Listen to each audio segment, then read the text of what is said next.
2020, it's been a little bit of a roller coaster, hasn't it? But despite all the ups and downs, the sudden drops, the loop-the-loops, and our fair share of dodgy haircuts, we have still achieved a great deal here at Gloucestershire Wildlife Trust, and we have plenty to celebrate and feel proud of. So, grab yourself a cuppa, cut yourself a slice of cake, and let's get ready to look back at some of our highlights. Oh, proper stuff.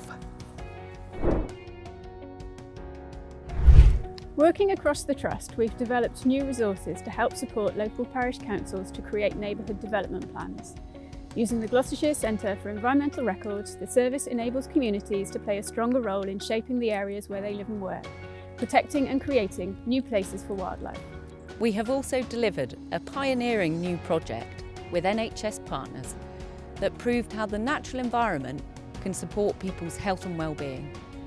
And doctors and nurses were able to prescribe nature to patients through special courses held in Gloucester and the Forest of Dean. Earlier this year, we started working with the Department for the Environment, Food and Rural Affairs on a trial to inform a new National Environment Land Management scheme. And we're leading this trial with a partnership of 5 wildlife trusts, and the trial is to engage farmers to see how the new scheme can create more space for nature in Gloucestershire's farmland. In the Forest of Dean, we've expanded our habitat significantly with the project The Forester's Forest has enabled us to bring conservation grazing at a scale that we've never seen before. We're now using Highland cattle, Exmoor ponies, Herdwick and Hebridean sheep, and now re-engaging with many members of the public as to the importance of these habitats. Over our Lower Woods Nature Reserve, one of the largest ancient woodlands for the southwest of England, we've undertaken 3 projects. Better for Birds, Release the Titans and Pause. Pause is a plantation on an ancient woodland site, and we've done this using a mixture of coppicing, halo releasing and plantation felling to bring more extensive areas of Lower Woods back to the former glory to benefit wildlife.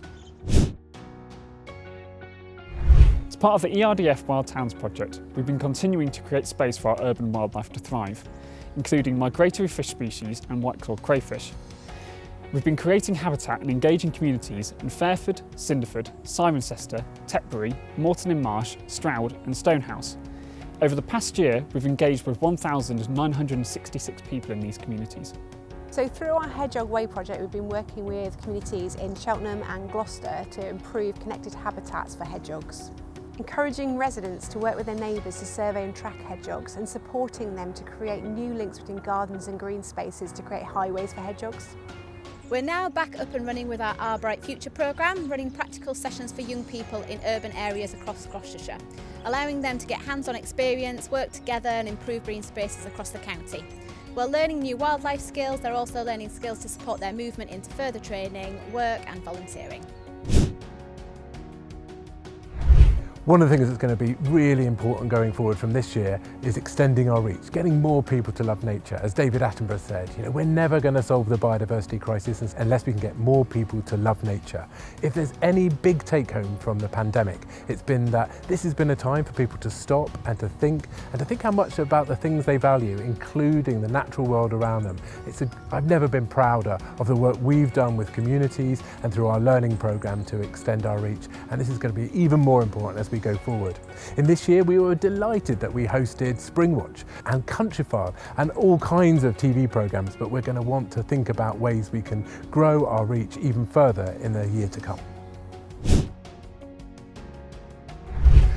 We've got here at GWT a central role to play in reconnecting people to wildlife and wild places, but also enabling nature's recovery right across our county.